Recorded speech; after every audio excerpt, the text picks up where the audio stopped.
This is lesson 119 on page 483. Absolute value inequalities. All right, well, let's remind ourselves about all of the inequalities we worked. Okay, when we had quadratic inequalities, greater than or equal to is a disjunction, right? Greater than or equal to is a disjunction. Less than or equal to a conjunction. What's a disjunction, right? That's a disjunction. A conjunction is everything in the middle.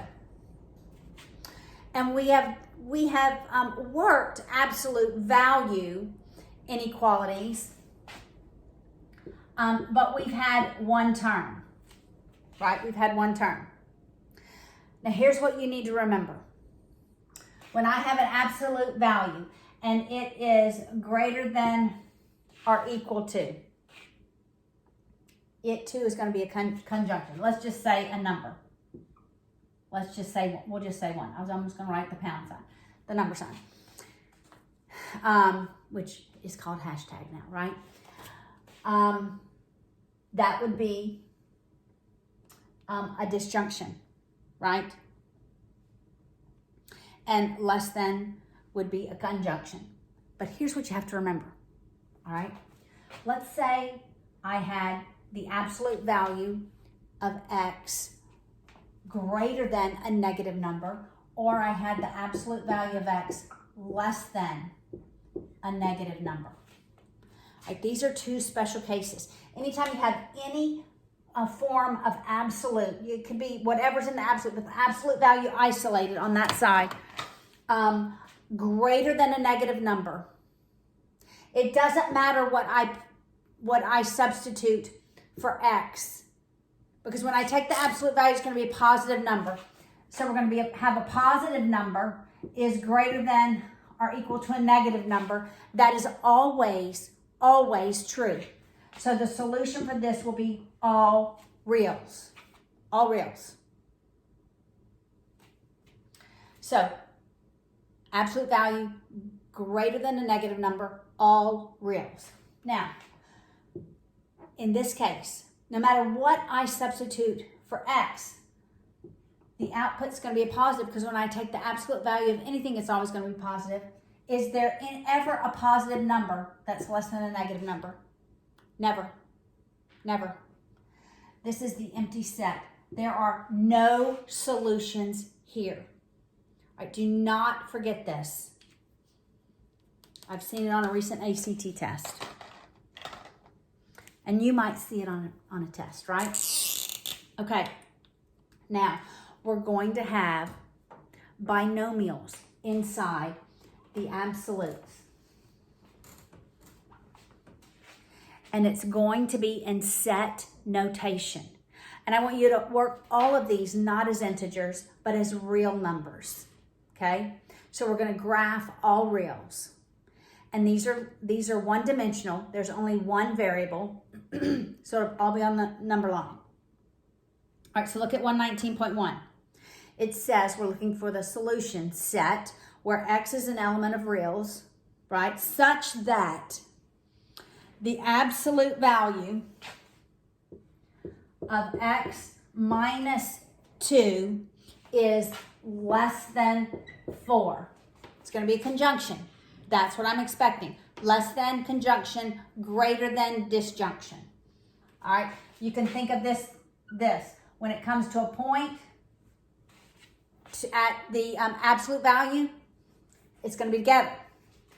When it's apart, it's going to go in different directions. I don't know if that helps. All right, we're always going to have two equations. We're going to drop the absolutes and solve it. Then we're going to take the opposite of what's in here, because if I take the opposite when it's a negative, once I take the absolute, it's going to be a positive. So we're going to take the opposite of what's inside the absolutes and solve it. Okay, that negative has to be distributed to both, all right? So solving for this side by adding 2, x less than 6. Here I'm not going to distribute the negative because I want my x to be positive. I'm going to multiply both sides by -1. Remembering when I multiply by -1, the direction of the sign changes. And I'm just left with x minus 2. Okay? I add 2, and it's x greater than -2. So greater than -2, here's -2, less than 6, because they're not equal to, it's an open indicator. Okay? All right, there's another less than. It too will be a conjunction. All right, let's look at example 2.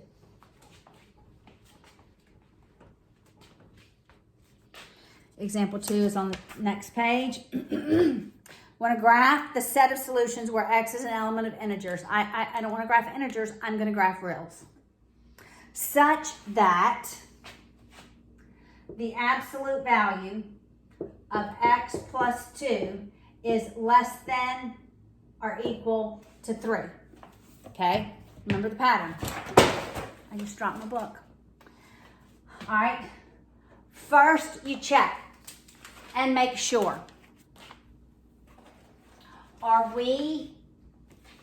Is what the value on the other side of the inequality, is it a positive number? Because remember, if it's a negative number, I'm stopping.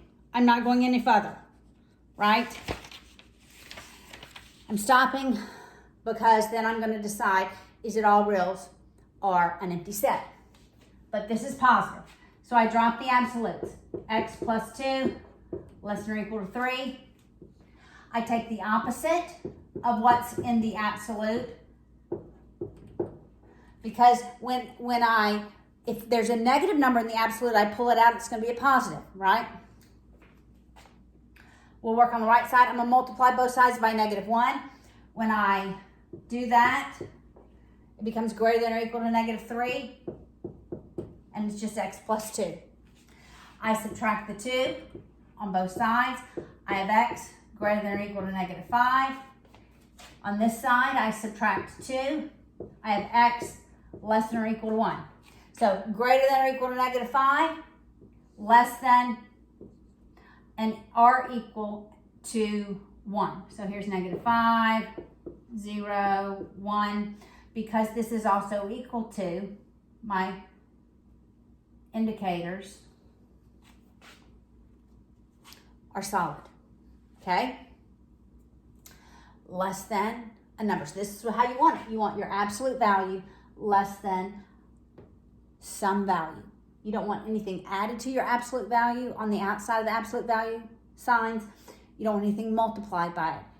Everything other than what's in absolute value signs has to be on the other side of the inequality. Okay? Now we'll do a couple of greater thans. Greater thans are going to be disjunctions. All right, I think I can erase that now. Greater thans, disjunctions. Less than, conjunction. Less than conjunction, greater than disjunction. Lots to remember, right? 119.3 says graph the absolute value x minus 2 greater than 3.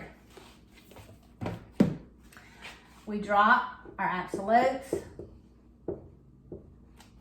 We take the opposite of what's in the absolutes and we solve both of them. Remembering on this side, I'm multiplying by -1. So I change the direction of the sign and I change the sign on the 3. And then I solve. So adding 2, this is x less than -1. On this side, adding 2, x greater than 5. It is in fact a disjunction. So less than -1 is in that direction, greater than 5 in this direction. Last example. X is an element of integers. We're going to graph reals. Always graph reals, even if the problem says integers. Do you know integers? You should know integers, because if a problem says integers in your brain, you should say that's just the whole numbers, positive and negative, on the number line. But we're going to do reals. Such that x plus 2, the absolute value of x plus 2 is greater than 4. It's a disjunction. It's going to be an or. Remember, conjunctions are and. Disjunctions, or. It's a positive number. Engaging my brain, it's a positive number. I can work it. If this is a negative number, I'm not working it. I'm going to say it's all reals or it's an empty set. I drop the absolutes. I take the opposite of what's inside the absolute bars, right? On this side, I multiply both sides by negative.